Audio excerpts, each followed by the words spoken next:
नमस्कार विद्यार्थी मित्रांनो, संकल्प एज्युकेशनच्या ऑफिशियल यूट्यूब चॅनलवर तुमच्या सगळ्यांचं स्वागत आहे. सेशन स्टार्ट करण्याआधी मी माझं थोडक्यात इंट्रोडक्शन करून देतो. माझं नाव आहे संदेश लोकडे.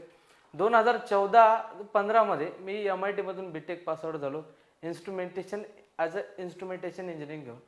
त्याच्यानंतर आता सध्याला मी संकल्प एज्युकेशन पुणे येथे ॲज अ इंग्लिश फॅकल्टी म्हणून कार्य करत आहे.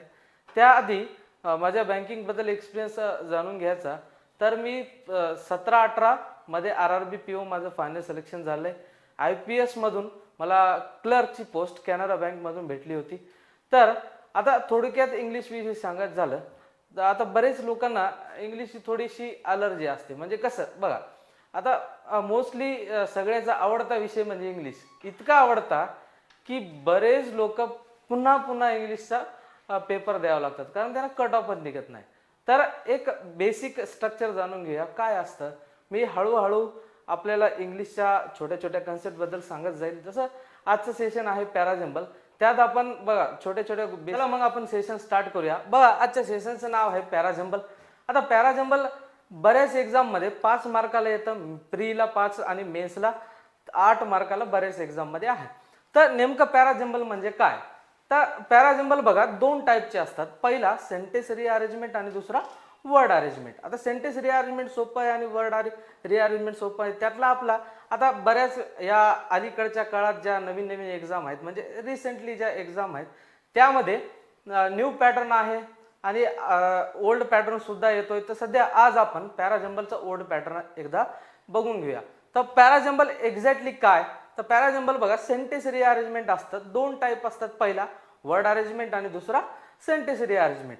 आता बघा वर्ड अरेंजमेंट एक्झॅक्टली काय की डायरेक्ट आपण स्टार्ट करूया. वर्ड अरेंजमेंट बघा, आता एक गोष्ट लक्षात ठेवा, पॅराजंबल सोडवताना कधी पण पहिल्यान सुरू नाउन आणि प्रोनाउनचं बेसिक नॉलेज असलं पाहिजे.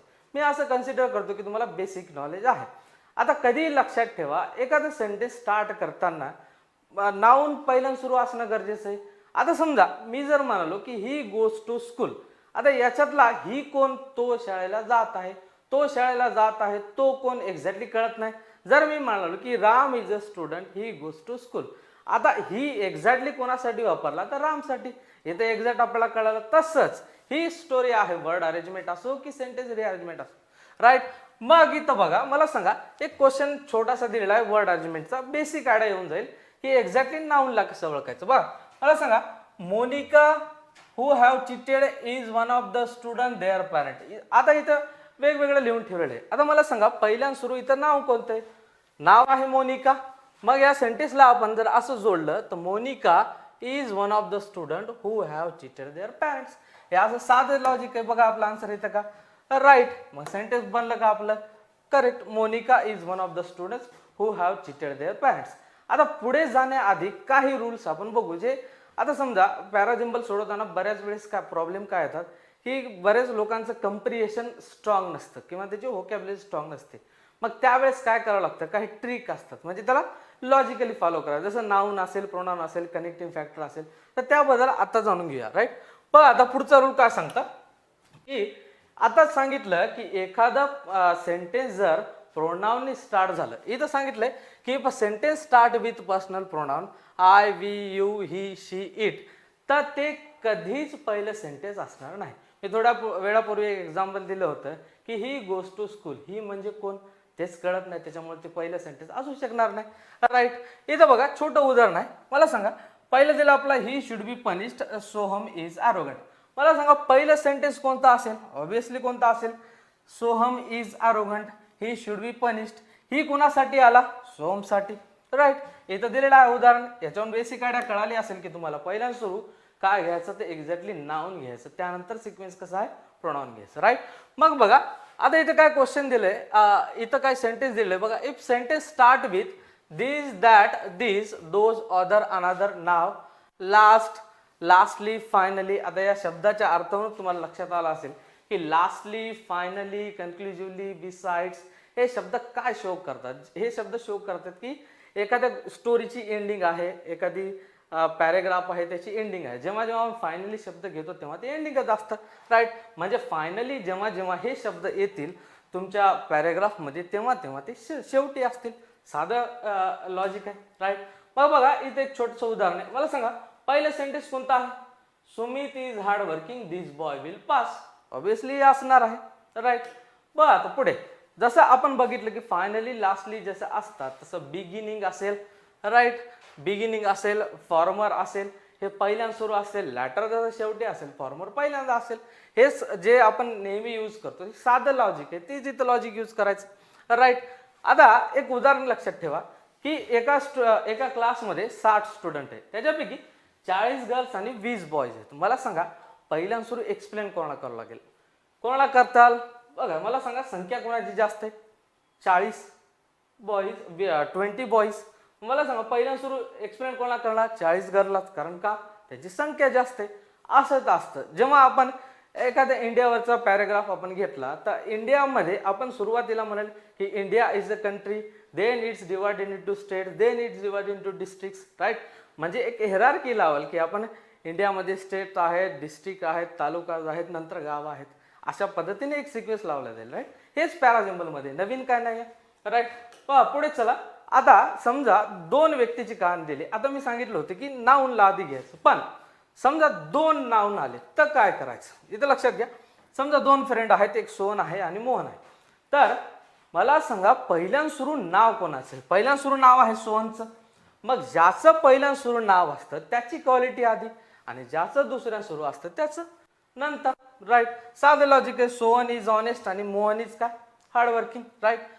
पुढे चला. आता कनेक्टिंग फॅक्टर हा एक सर्वात महत्वाचा कन्सेप्ट आहे जेव्हा आपण पॅरासिम्बल सोडवतो.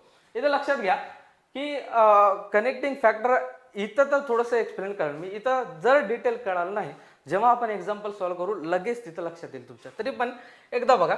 आता इथं सांगितलंय की sir give me a set to solve. आता मला सांगा हा सेट परत इथं जशात तसा आला.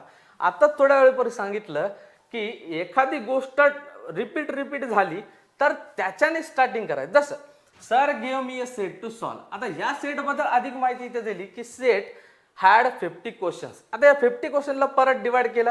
Each question was of interesting nature. आता ते कसे नेचर आहे ते इंटरेस्टिंग आहे, राईट. म्हणजे याची क्वालिटी इंटरेस्टिंग आहे. हेच परत इथे शब्द आला, म्हणजे जो शब्द परत परत येतो त्यालाच आपण कनेक्टिंग फॅक्टर म्हणतो, राईट. इथं जर कळालं नसेल तर पुढच्या एक्झाम्पल मध्ये आपण बघू. इथं बघा आता काही वर्ड अरेंजमेंट दिलेलं आहे, एकदा तुम्ही ट्राय करा, सोपं आहे. जसं आपण पहिल्यांदा सुरू बघितलं, राईट. बघा इथं काय सांगितलंय की a beautiful he reads novel a, right. मला सांगा इथं पहिल्यांदा सुरू काय येईल? ब्युटिफुल येईल का? नाही येणार, कारण ब्युटिफुल सेंटेन्स स्टार्ट होणार नाही. मग मी काय केलं की ही घेतला, he reads a beautiful novel, right. इतकं सोपं आहे. आता सेंटेन्सची सुरुवात कशाने झाली होती? बी न.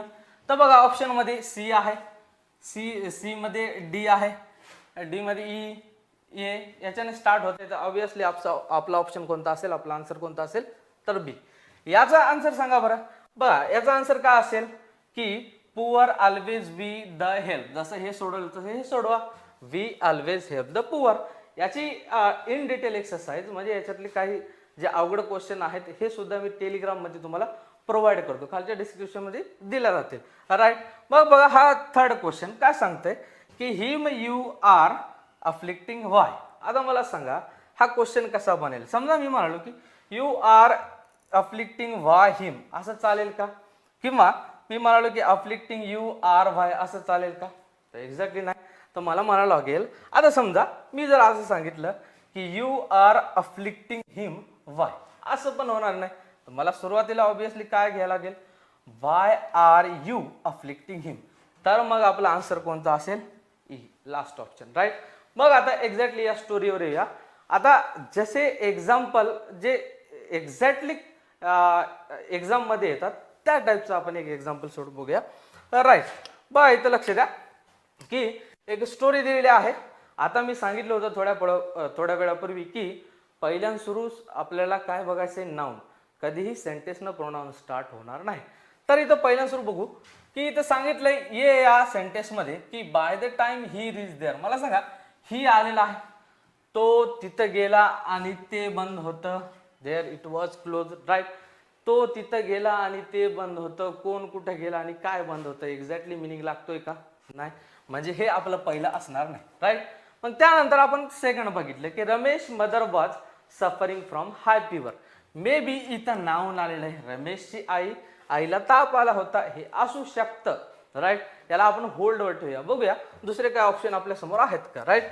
मग देअरफॉर ही डिसाइड, देअरफॉर न तर स्टार्टच होणार नाही आणि तसं इथं प्रोनाउन दिलेला आहे, तर हे पण होणार नाही. He decided to take her to the hospital. He म्हणजे कोण अजून कळालं नाही आपल्याला, त्याच्यामुळे आपल्याला अंदाज येणार नाही.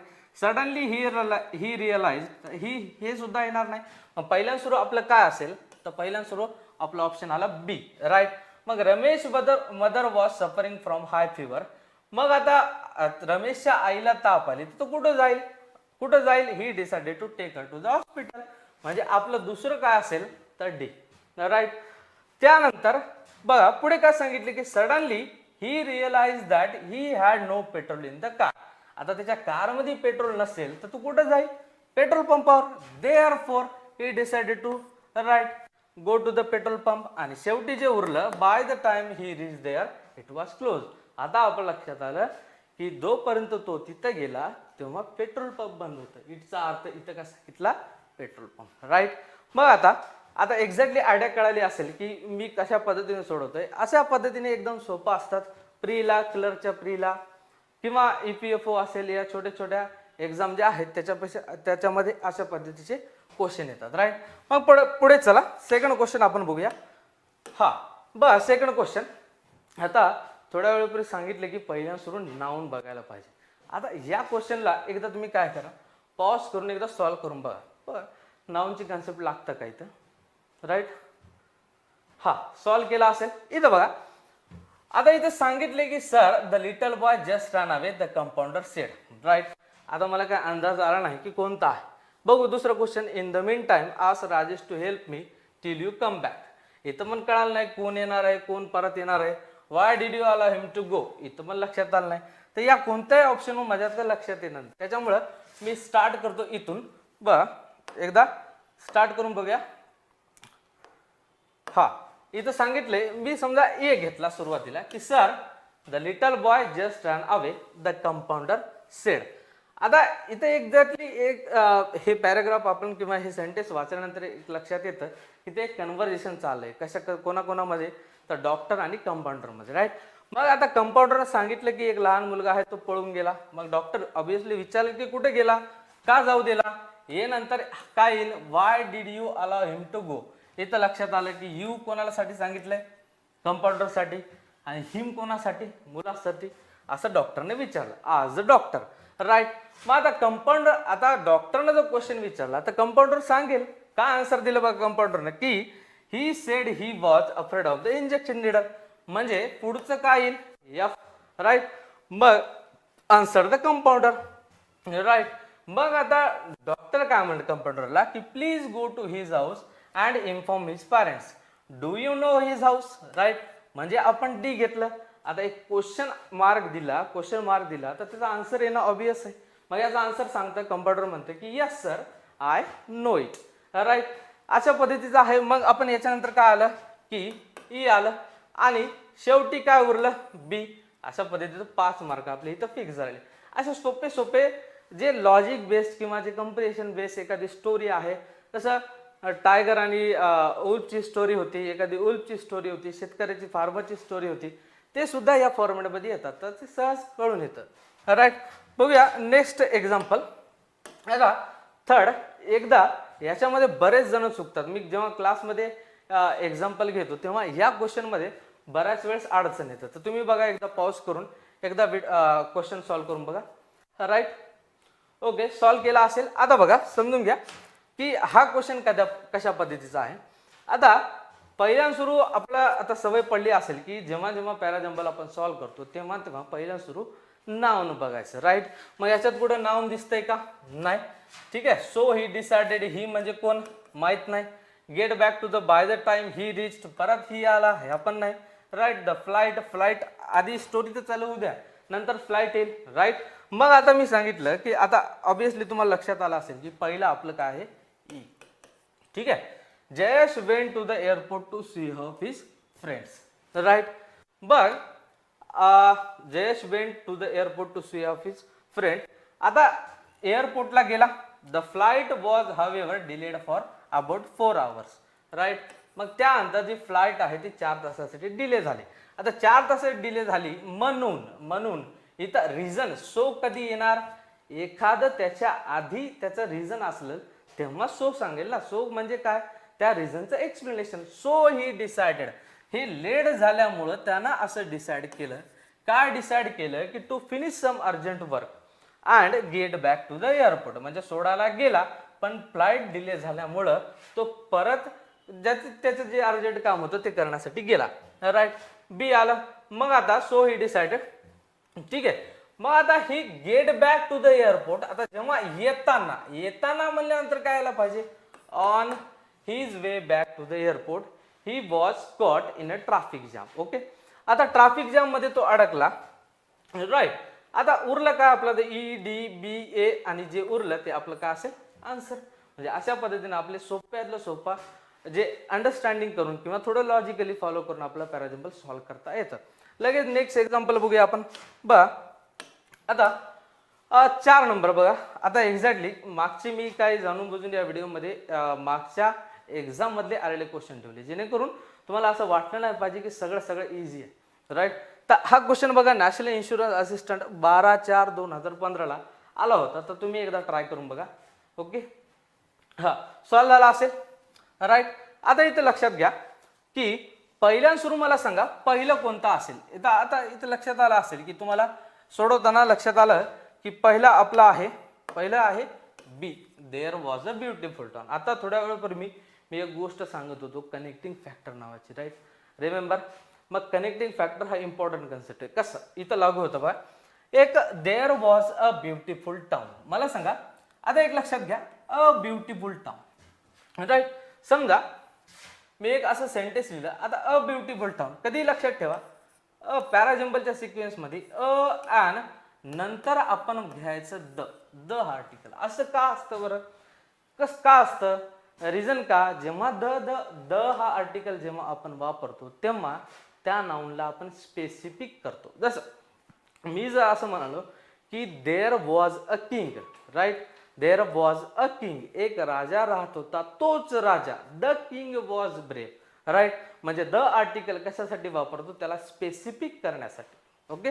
म्हणून there was a beautiful town.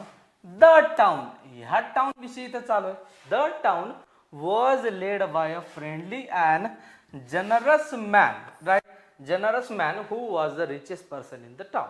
आता आपल्याला एकदा लक्षात आलं की एक टाउन होतं त्याच्यामध्ये एक माणूस राहायचा जे की फ्रेंडली आणि जनरस होता. राईट. मग या माणसाबद्दल आता पुढे जाईल की दिस हेल्पफुल मॅन. राईट. आता कनेक्टिंग फॅक्टर तुमच्या लक्षात आला असेल की हा मॅन कसा होता? This helpful man so happy when he was blessed with सन.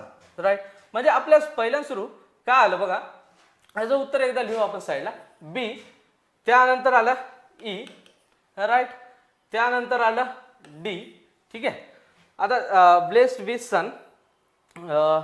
त्यानंतर he was so generous that he never failed to help the people and fulfill their needs. Right. हा येईल. मग नंतर काय? this helpful man was happy when he blessed with son. हे झालं. आणि शेवटी जे उरलेलं आहे ते आपलं ये. राईट. इतकं सोपं आहे. ह्या नॅशनल इन्शुरन्स असिस्टंट मधला हा क्वेश्चन बघा आपल्याला जेवढं इमॅजिनेशन करू शकत नाही त्यापेक्षा हा सोपा आहे. राईट. अशाच पद्धतीचं एक एक्झाम मधलं क्वेश्चन आपण अजून एकदा बघू. ठीक आहे. आता बघा स्टोरी नंबर 5. हा दिसायला थोडा मोठा वाटतो पण हा एक्झॅक्टली आलेला आहे FBS क्लर्क मध्ये. एकदा तुम्ही व्हिडिओ पॉज करा आणि एकदा सॉल्व्ह करण्याचा प्रयत्न करा. ठीक आहे. पण आता सॉल्व्ह झाला असेल. आता इथं लक्षात घ्या की मला सांगा पहिलं सेंटेन्स कोणतं आलं? पहिलं सेंटेन्स कोणतं आलं असेल? ई. राईट. पहिल्या सुरू आपण ई घेतला. ठीक आहे. वन डे कारण इथं नाव नाही. Liza walk to the front of her house and was surprise to see a big orange truck. इथं लक्षात आलं की आता सांगितलं होतं की अ ब्युटिफुल टाउन. मागच्या एक्झाम्पल मध्ये बघितलं तसंच a big orange truck. Right. मग अ बिग ऑरेंज ट्रक नंतर काय येणार? The big orange truck. Right. म्हणजे ई नंतर काय येईल? ई नंतर येईल ये. ठीक आहे. आता सेंटेन्सला वाचून घेऊ आपण. The big orange truck was playing music and had bells that chimed repeatedly. मला सांगा इथला कोणता शब्द आता इथं लक्षात घेतलं तर बेल्स रिपीट झालेला आहे बघा. आता इथं लक्षात घ्या, several people attracted by the bell, म्हणजे त्या ट्रकला काही बेल अटॅच होते, त्या बेलच्या साऊंडमुळे बरेच लोक अट्रॅक्ट होत होते. मग ए आणि नंतर काय आलं D, attracted by the bell were walking up to it and speaking to a man. आता एक लक्षात घेतला, असे शब्द जे असतात त्याच्यावर थोडंच लक्ष द्यायचं, कारण हेच आपल्याला कनेक्टिंग फॅक्टर म्हणून वापरता येतं. अ मॅन आहे तर अ मॅन असेल तर द मॅन कुठे आहे, इथं आहे. म्हणजे आपलं काय आलं की ई ए डी आणि नंतर काय आलं बी, आणि काय सांगितलं की inside is said where you go young lady enjoy your ice cream sandwich, right. बघ आता काय सांगितलं की आता हे झालं की लिसा वॉज अमेज्ड, ठीक आहे, आणि what a brilliant idea this is, don't wait for your customer to go you out and find them. ठीक आहे, अशा पद्धतीचे एक क्वेश्चन आहे जे आपण सॉल्व्ह केला. तर पुढच्या क्वेश्चनला जाऊ आपण, राईट. इथे लक्षात घ्या, आता हा आरबीएस टनचा क्वेश्चन आहे 2015चा, एकदा तुम्ही सॉल्व्ह करून बघा. एकदा आपल्या आरबीआय आता झालेली होती त्यामध्ये सुद्धा याच्यापेक्षा इझी क्वेश्चन आला होता, तरी पण पुढच्या एकदा जे एसबीआय दिले असतील त्याच्यात बरेच इझी क्वेश्चन होते, काही डिफिकल्ट क्वेश्चन होते, त्या शिफ्टनुसार होते. तर हा क्वेश्चन एकदा सॉल्व्ह करून बघा. हा सॉल्व्ह झाला असेल. मला सांगा पहिल्यांदा सुरू का आलं. आता इथं लक्षात घ्या, बरेच जण जेव्हा हे शिकवत असताना मी लक्षात घेतो की या क्वेश्चन मध्ये बऱ्याच वेळेस चुका येतात. आता काय चूक असतात एक लक्षात घ्या बा. आता बरेच जण काय करतात की आता मी सांगितल्यानुसार बरेच जणांना वाटते की one day while travelling across one such desert. आता अशाच प्रकारच्या एका डेझर्ट मध्ये एक माणूस ट्रॅव्हल करत होता. अशाच प्रकारच्या म्हणजे कशा प्रकारच्या हे एक्झॅक्टली आपल्या लक्षात येते का. आता समजा एखादं उदाहरण आपण घेतलं की एक गाव होतं है ना, there is a town in such town. आपण सच टाउन कधी घेतो जेव्हा आपण सांगतो की there is a town, right. म्हणून हे सेंटेन्स आपलं पहिलं येणार नाही. तर पहिलं कोणतं येईल मग बघा, पहिलं आहे in olden time there was no system of transport across the desert. आता इथं डेझर्ट तर मेन्शन झालं, राईट. एक डेझर्ट होतं आणि ओल्डन टाइम्स मध्ये त्यावेळेस नो सिस्टीम ऑफ ट्रान्सपोर्टेशन असं होतं, राईट. मग travellers across this vast land had to face many difficulties. म्हणजे पहिल्यांदा सुरू आपण एकदा सिक्वेन्स लिहून घेऊया बघा. पहिलं काय आलं आपलं की सी, मग आपल्या लक्षात येईल की नंतर काय येईल E, right. One day while travelling across such desert a man suddenly saw a camel chewing leaves and thought to himself what a strange creature this is. ठीक आहे. आता इथं लक्षात घ्या, इथं सांगितलं की अ स्ट्रेंज क्रिएचर. मला एक सांगा, अ हा आर्टिकल कधी लागतो जेव्हा नाउन प्लुरल असतो का सिंग्युलर. अ बॉय म्हणजे किती बॉय, एक बॉय. आता इथं बऱ्याच वेळेस चूक काय होते लक्षात घ्या. आता मी समजा याच्यानंतर आपण विचार करता करता बरेच जण याच्यावर टिक करून घेतात दे. आता मला सांगा एखाद्या प्लुरल नाउनचं प्रोनाउन दे असतं, सिंग्युलर नाउनचं काय असेल ही शी इट डिपेंड करतं, राईट. मग आता इथं सांगितलं की अ क्रिएचर, अ स्ट्रेंज क्रिएचर, एक क्रिएचर आहे तर ऑब्विसली दे तर येणार नाही.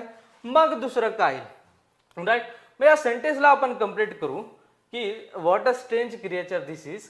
मग नंतर after a while the camel. मी सांगितलं होतं आता की अ कॅमल म्हणजे अ स्ट्रेंज क्रिएचर कॅमल साठी वापरले म्हणून इथं येणार बी, थर्ड ऑप्शन, राईट.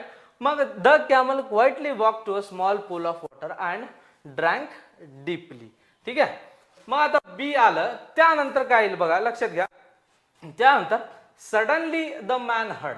आता लगेच थोड्या वेळानंतर मॅनचं ऐकलं की suddenly the man heard loud grunts and turning his head he saw many such animals. लक्षात आला आता की अशा प्रकारचे बरेच ॲनिमल तिथं आले. ठीक आहे. Many such animal heading his way. ठीक आहे.